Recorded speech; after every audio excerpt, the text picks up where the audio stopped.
มีคนเหงารออยู่เบอร์นี้ครับกุหลาบบนโต๊ะขอมันตกแต่วันอังคารมัวยุ่งกับงานหรือไงลืมกันจนวันศุกร์เสาร์ไม่มีดอกไม้ไม่โทรไม่มาดูใจคนเหงาได้แต่ส่งยิ้มเซ็งๆให้กับรูปในกระเป๋าปล่อยกันให้เหงาเหงาเดี๋ยวงอนให้ตายแอบไปคุกคิดทำตุกติกกับใครอยู่นอก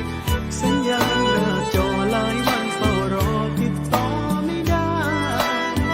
ตำแหน่งที่รักที่พูดจากปากยังรักอยู่ไหมห่วงกันบ้างเนอะที่รักของเธอคิดถึงจะตายกุหลาบก็โรยร่วงไปดอกใบรายรอบแจกัน